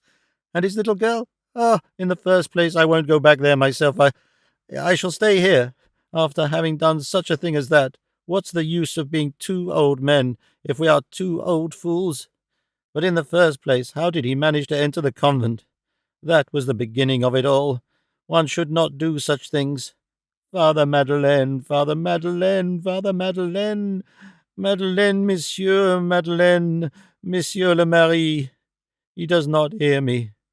Now get out of this scrape if you can." And he tore his hair. A grating sound became audible through the streets in the distance. It was the cemetery gate closing. Fauchelevent bent over Jean Valjean, and all at once he bounded back and recoiled so far as the limits of a grave permit. Jean Valjean's eyes were open and gazing at him. To see a corpse is alarming. To behold a resurrection is almost as much so. Fauchelevent became like stone, pale, haggard, overwhelmed by all these excesses of emotion, not knowing whether he had to do with a living man or a dead one, and staring at Jean Valjean, who was gazing at him. "I fell asleep," said Jean Valjean, and he raised himself to a sitting posture. Fauchelevent fell on his knees. "Just good Virgin, how you frightened me!" And then he sprang to his feet and cried, "Thanks, Father Madeleine." Jean Valjean had merely fainted. The fresh air had revived him. Joy is the ebb of terror. Fauchelevent found almost as much difficulty in recovering himself as Jean Valjean had. "So you are not dead? Oh, how wise you are! I called you so much that you came back. When I saw your eyes shut, I said, 'Good! There he is, stifled.' I should have gone raving mad enough for a straitjacket. They would have put me in Bicêtre. What do you suppose I should have done if you had been dead? And your little girl? There's that fruit seller. She would never have understood it. The child is thrust into your arms, and then the grandfather is dead. What a story! Good saints of paradise, what a tale! Ah, you are alive, that's the best of it." "I am cold," said Jean Valjean. This remark recalled Fauchelevent thoroughly to reality, and there was pressing need of it. The souls of these two men were troubled even when they had recovered themselves, although they did not realize it, and there was about them something uncanny, which was the sinister bewilderment inspired by the place. "Let us get out of here quickly," exclaimed Fauchelevent. He fumbled in his pocket and pulled out a gourd with which he had provided himself. "But first take a drop," said he. The flask finished what the fresh air had begun. Jean Valjean swallowed a mouthful of brandy and regained full possession of his faculties. He got out of the coffin and helped Fauchelevent to nail on the lid again. 3 minutes later they were out of the grave. Moreover, Fauchelevent was perfectly composed. He took his time. The cemetery was closed. The arrival of the grave-digger Gribier was not to be apprehended. That conscript was at home, busily engaged in looking for his card, and had some difficulty in finding it in his lodgings, since it was in Fauchelevent's pocket.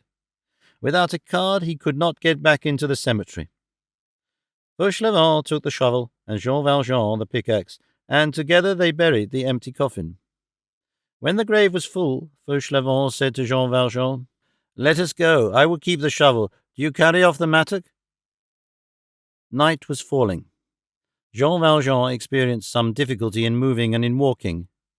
He had stiffened himself in that coffin, and had become a little like a corpse. The rigidity of death had seized upon him between those 4 planks. He had, in a manner, to thaw out from the tomb. "You are benumbed," said Fauchelevent. "It is a pity that I have a game leg, for otherwise we might step out briskly."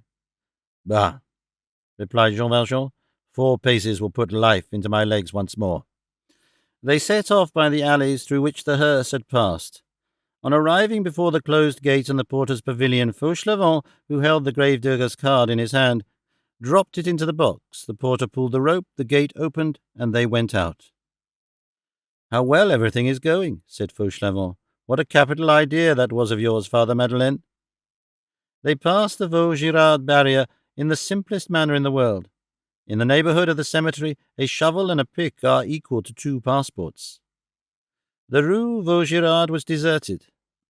"Father Madeleine," said Fauchelevent as they went along, and raising his eyes to the houses, "your eyes are better than mine. Show me number 87. "Here it is," said Jean Valjean. "There is no one in the street," said Fauchelevent. "Give me your mattock and wait a couple of minutes for me." Fauchelevent entered number 87, ascended to the very top, guided by the instinct which always leads the poor man to the garret, and knocked in the dark at the door of an attic. A voice replied, "Come in." It was Gribier's voice. Fauchelevent opened the door. The grave-digger's dwelling was, like all such wretched habitations, an unfurnished and encumbered garret. A packing-case, a coffin perhaps, took the place of a commode, a butter-pot served for a drinking fountain, a straw mattress served for a bed, the floor served instead of tables and chairs. In a corner, on a tattered fragment, which had been a piece of an old carpet, a thin woman and a number of children were piled in a heap. The whole of this poverty-stricken interior bore traces of having been overturned. One would have said that there had been an earthquake for one. The covers were displaced, the rags scattered about, the jug broken. The mother had been crying, the children had probably been beaten. Traces of a vigorous and ill-tempered search. It was plain that the gravedigger had made a desperate search for his card, and had made everybody in the garret, from the jug to his wife, responsible for its loss. He wore an air of desperation. But Fauchelevent was in too great a hurry to terminate this adventure, to take any notice of this sad side of his success. He entered and said, "I have brought you back your shovel and pick." Gribier gazed at him in stupefaction. "Is it you, peasant? And tomorrow morning you will find your card with the porter of the cemetery." And he laid the shovel and mattock on the floor. "What is the meaning of this?" demanded Gribier. "The meaning of it is that you dropped your card out of your pocket, that I found it on the ground after you were gone, that I have buried the corpse, that I have filled the grave, that I have done your work, that the porter will return your card to you, and that you will not have to pay 15 francs. There you have it, conscript." "Thanks, villager," exclaimed Gribier, radiant. "The next time I will pay for the drinks."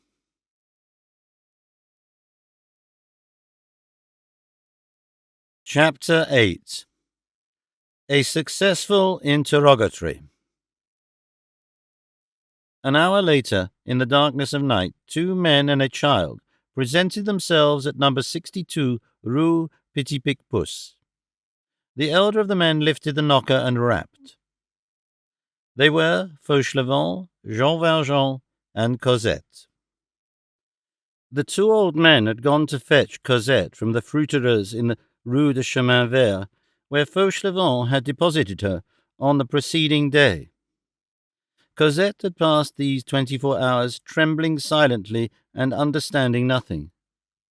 She trembled to such a degree that she wept. She had neither eaten nor slept.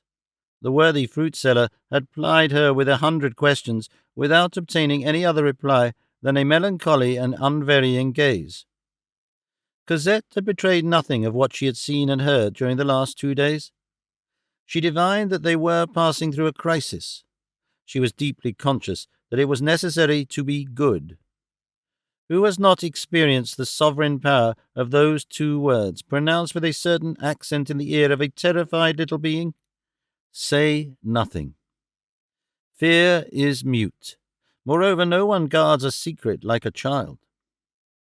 But when, at the expiration of these lugubrious 24 hours, she beheld Jean Valjean again, she gave vent to such a cry of joy that any thoughtful person who had chanced to hear that cry would have guessed that it had issued from an abyss. Fauchelevent belonged to the convent and knew the passwords. All the doors opened. Thus was solved the double and alarming problem of how to get out and how to get in. The porter, who had received his instructions, opened the little servant's door which connected the courtyard with the garden, and which could still be seen from the street 20 years ago, in the wall at the bottom of the court which faced the carriage entrance. The porter admitted all 3 of them through this door, and from that point they reached the inner, reserved parlour where Fauchelevent, on the preceding day, had received his orders from the prioress. The prioress, rosary in hand, was waiting for them.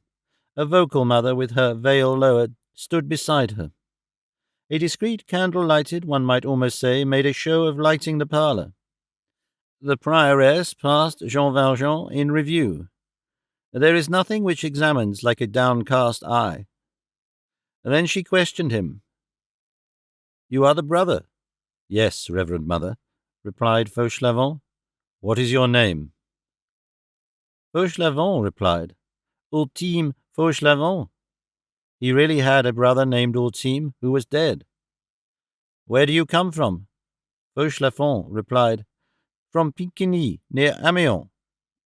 "What is your age?" Fauchelevent replied, 50. "What is your profession?" Fauchelevent replied, "Gardener." "Are you a good Christian?" Fauchelevent replied, "Everyone is in the family." "Is this your little girl?" Fauchelevent replied, "Yes, Reverend Mother." "You are her father?" Fauchelevent replied, "Her grandfather." The vocal mother said to the prioress in a low voice, "He answers well." Jean Valjean had not uttered a single word. The prioress looked attentively at Cosette and said half aloud to the vocal mother, "She will grow up ugly." The 2 mothers consulted for a few moments in very low tones in the corner of the parlour. Then the prioress turned round and said, "Father Fauvent, you will get another knee-cap with a bell. 2 will be required now." On the following day, therefore, 2 bells were audible in the garden, and the nuns could not resist the temptation to raise the corner of their veils. At the extreme end of the garden, under the trees, 2 men, Fauvent and another man, were visible as they dug side by side. An enormous event. Their silence was broken to the extent of saying to each other, "He is an assistant gardener." The vocal mothers added, "He is a brother of Father Fauvent." Jean Valjean was, in fact, regularly installed. He had his belled kneecap, henceforth he was official. His name was Ultime Fauchelevent. The most powerful determining cause of his admission had been the prioress's observation upon Cosette. "She will grow up ugly." The prioress, that pronounced prognosticator, immediately took a fancy to Cosette and gave her a place in the school as a charity pupil. There is nothing that is not strictly logical about this. It is in vain that mirrors are banished from the convent.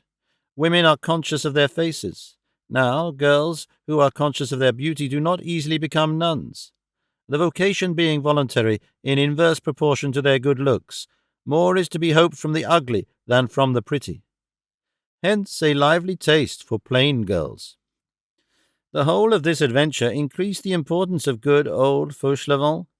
He won a triple success in the eyes of Jean Valjean, whom he had saved and sheltered, in those of gravedigger Gribier, who said to himself, "He spared me that fine," with the convent, which, being enabled, thanks to him, to retain the coffin of Mother Crucifixion under the altar, eluded Caesar and satisfied God. There was a coffin containing a body in the Petit Picpus, and a coffin without a body in the Vaugirard cemetery. Public order had no doubt been deeply disturbed thereby, but no one was aware of it. As for the convent, its gratitude to Fauchelevent was very great. Fauchelevent became the best of servitors and the most precious of gardeners. Upon the occasion of the Archbishop's next visit, the prioress recounted the affair to his Grace, making something of a confession at the same time, and yet boasting of her deed. On leaving the convent, the Archbishop mentioned it with approval, and in a whisper, Monsieur de Latil, Monsieur's confessor, afterwards Archbishop of Reims and Cardinal. This admiration for Fauchelevent became widespread, for it made its way to Rome. We have seen a note addressed by the then reigning Pope Leo XII to one of his relatives, a Monsignor in the Nuncio's establishment in Paris, and bearing like himself the name of Della Genga. It contained these lines: "It appears there is in a convent in Paris an excellent gardener who is also a holy man named Fauvent." Nothing of this triumph reached Fauchelevent in his hut. He went on grafting, weeding, and covering up his melon beds, without in the least suspecting his excellences and his sanctity. Neither did he suspect his glory any more than a Durham or Surrey bull whose portrait is published in the London Illustrated News with this inscription: "Bull which carried off the prize at the cattle show."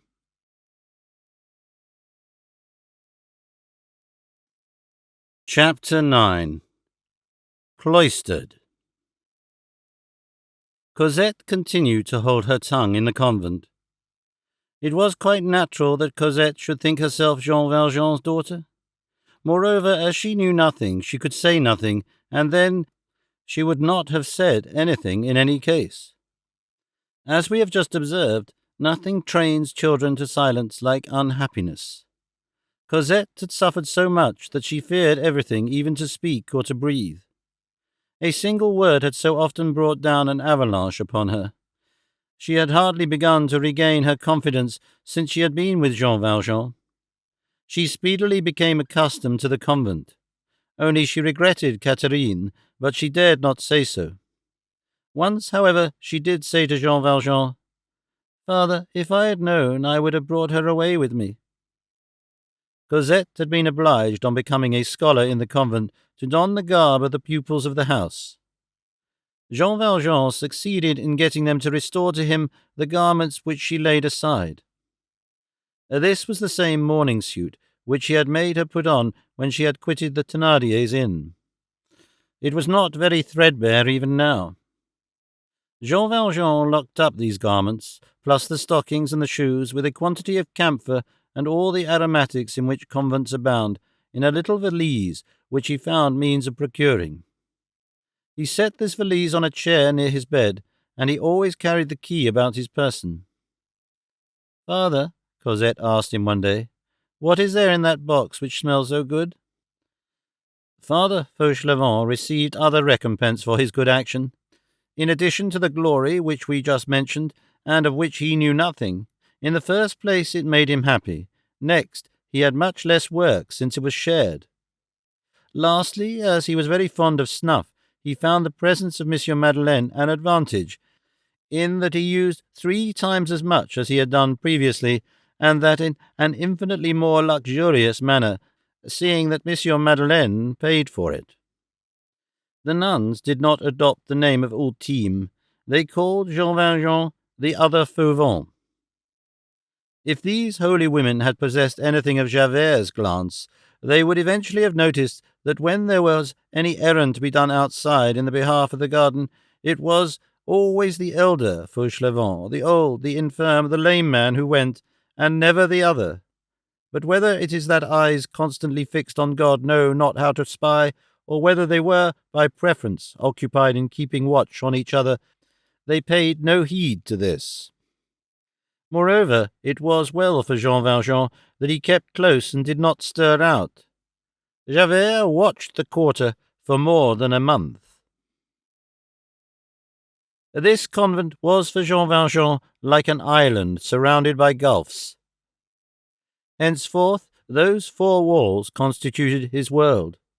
He saw enough of the sky there to enable him to preserve his serenity, and Cosette enough to remain happy. A very sweet life began for him. He inhabited the old hut at the end of the garden, in company with Fauchelevent. This hovel, built of old rubbish, which was still in existence in 1845, was composed, as the reader already knows, of 3 chambers, all of which were utterly bare, and had nothing beyond the walls. The principal one had been given up by force, for Jean Valjean had opposed it in vain to Monsieur Madeleine by Father Fauchelevent. The walls of this chamber had for ornament, in addition to the 2 nails whereon to hang the kneecap and the basket, a royalist banknote of 93, applied to the wall over the chimney-piece, and of which the following is an exact facsimile. The specimen of Vendéen paper money had been nailed to the wall by the preceding gardener, an old Chouan who had died in the convent and whose place Fauchelevent had taken. Jean Valjean worked in the garden every day and made himself very useful. He had formerly been a pruner of trees, and he gladly found himself a gardener once more. It will be remembered that he knew all sorts of secrets and receipts for agriculture. He turned these to advantage. Almost all the trees in the orchard were ungrafted and wild. He budded them and made them produce excellent fruit. Cosette had permission to pass an hour with him every day. As the sisters were melancholy and he was kind, the child made comparisons and adored him. At the appointed hour she flew to the hut. When she entered the lowly cabin, she filled it with paradise. Jean Valjean blossomed out and felt his happiness increase with the happiness which he afforded Cosette. The joy which we inspire has this charming property, that, far from growing meagre like all reflections, it returns to us more radiant than ever. At recreation hours, Jean Valjean watched her running and playing in the distance, and he distinguished her laugh from that of the rest. For Cosette laughed now. Cosette's face had even undergone a change, to a certain extent. The gloom had disappeared from it. A smile is the same as sunshine. It banishes winter from the human countenance. Recreation over, when Cosette went into the house again, Jean Valjean gazed at the windows of her classroom, and at night he rose to look at the windows of her dormitory. God has his own ways, moreover. The convent contributed, like Cosette, to uphold and complete the bishop's work in Jean Valjean. It is certain that virtue adjoins pride on one side. A bridge built by the devil exists there. Jean Valjean had been, unconsciously perhaps, tolerably near that side and that bridge, when Providence cast his lot in the convent of the Petit-Picpus. So long as he had compared himself only to the bishop, he had regarded himself as unworthy and had remained humble, but for some time past he had been comparing himself to men in general, and pride was beginning to spring up. Who knows? He might have ended up by returning very gradually to hatred. The convent stopped him on that downward path. This was the second place of captivity which he had seen. In his youth, in what had been for him the beginning of his life, and later on, quite recently again, he had beheld another, a frightful place, a terrible place, whose severities had always appeared to him the iniquity of justice and the crime of the law. Now, after the galleys, he saw the cloister, and when he meditated how he had formed a part of the galleys, and that he now, so to speak, was a spectator of the cloister, he confronted the two in his own mind with anxiety. Sometimes he crossed his arms and leaned on his hoe, and slowly descended the endless spirals of reverie. He recalled his former companions. How wretched they were. They rose at dawn and toiled until night. Hardly were they permitted to sleep. They lay on camp beds where nothing was tolerated but mattresses 2 inches thick, in rooms which were heated only in the very harshest months of the year. They were clothed in frightful red blouses. They were allowed, as a great favour, linen trousers in the hottest weather, and a woolen carter's blouse on their backs when it was very cold. They drank no wine and ate no meat, except when they went on fatigue duty. They lived nameless, designated only by numbers, and converted, after a manner, into ciphers themselves, with downcast eyes, with lowered voices, with shorn heads, beneath the cudgel, and in disgrace. Then his mind reverted to the beings whom he had under his eyes.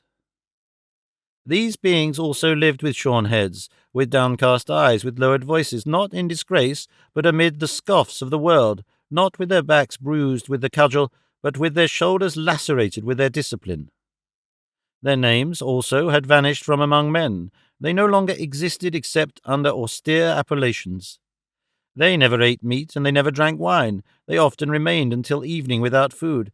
They were attired not in a red blouse, but in a black shroud of woolen, which was heavy in summer and thin in winter, without the power to add or subtract anything from it, without having even, according to the season, the resource of the linen garment or the woolen cloak. And for 6 months in the year they wore serge chemises which gave them fever. They dwelt not in rooms warmed only during rigorous cold, but in cells where no fire was ever lighted.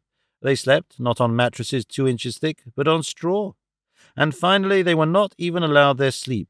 Every night, after a day of toil, they were obliged, in the weariness of their first slumber, at the moment when they were falling sound asleep and beginning to get warm, to rouse themselves, to rise and to go and pray in an ice-cold and gloomy chapel, with their knees on the stones.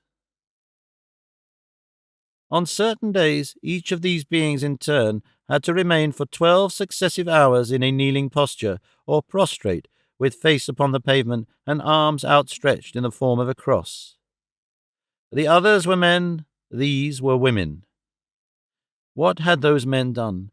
They had stolen, violated, pillaged, murdered, assassinated.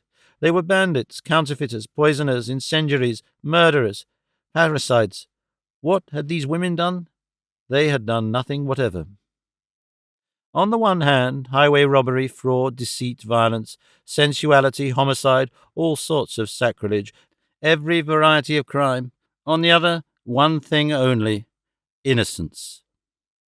Perfect innocence, almost caught up into heaven in a mysterious assumption, attached to the earth by virtue, already possessing something of heaven through holiness.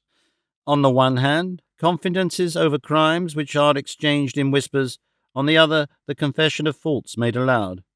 And what crimes? And what faults? On the one hand, miasms, on the other, an ineffable perfume. On the one hand, a moral pest, guarded from sight, penned up under the range of cannon, and literally devouring its plague-stricken victims. On the other, the chaste flame of all souls on the same earth. There, darkness, here the shadow, but a shadow filled with gleams of light, and of gleams full of radiance. 2 strongholds of slavery, but in the first, deliverance possible, a legal limit always in sight, and then escape. In the second, perpetuity, the sole hope at the distant extremity of the future, that faint light of liberty which men call death. In the first, men are bound only with chains, in the other, chained by faith. What flowed from the first? An immense curse, the gnashing of teeth, hatred, desperate viciousness, a cry of rage against human society, a sarcasm against heaven. What results flowed from the second? Blessings and love. And in these 2 places, so similar yet so unlike, these 2 species of being, who were so very unlike, were undergoing the same work, expiation. Jean Valjean understood thoroughly the expiation of the former, that personal expiation, the expiation for one's self. But he did not understand that of these last, that of creatures without reproach and without stain, and he trembled as he asked himself, the expiation of what? What expiation? A voice within his conscience replied, the most divine of human generosities, the expiation for others. Here all personal theory is withheld.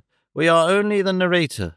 We place ourselves at Jean Valjean's point of view, and we translate his impressions. Before his eyes he had the sublime summit of abnegation, the highest possible pitch of virtue, the innocence which pardons men their faults and which expiates in their stead. Servitude submitted to, torture accepted, punishment claimed by souls which have not sinned, for the sake of sparing it to souls which have fallen. The love of humanity swallowed up in the love of God, but even there preserving its distinct and mediatorial character, sweet and feeble beings possessing the misery of those who are punished and the smile of those who are recompensed. And he remembered that he had dared to murmur. Often in the middle of the night he rose to listen to the grateful song of those innocent creatures weighed down with severities, and the blood ran cold in his veins at the thought that those who were justly chastised raised their voices heavenward only in blasphemy, and that he, wretch that he was, had shaken his fist at God.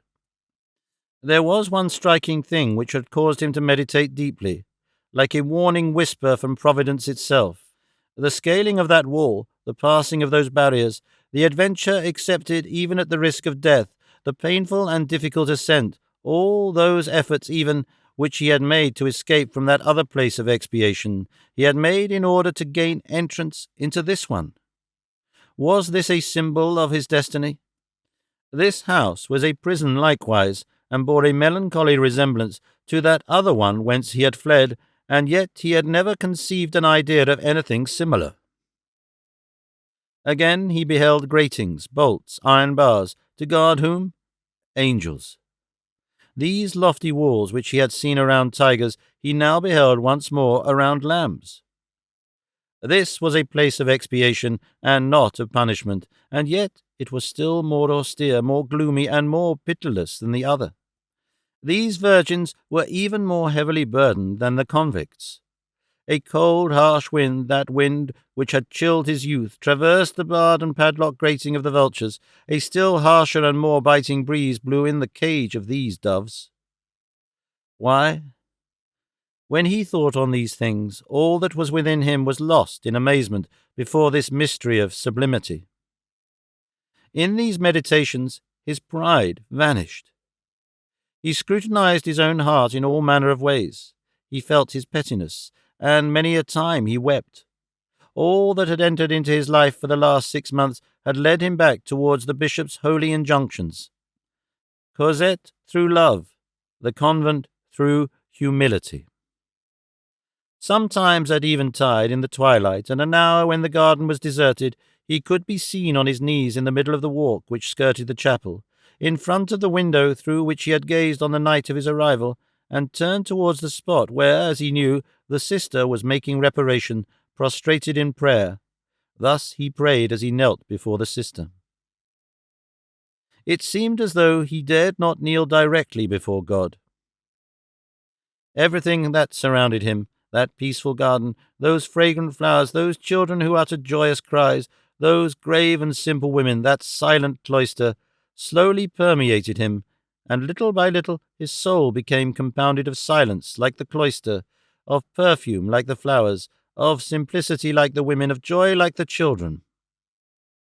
And then he reflected that these had been 2 houses of God which had received him in succession at 2 critical moments in his life. The first, when all doors were closed, when human society rejected him.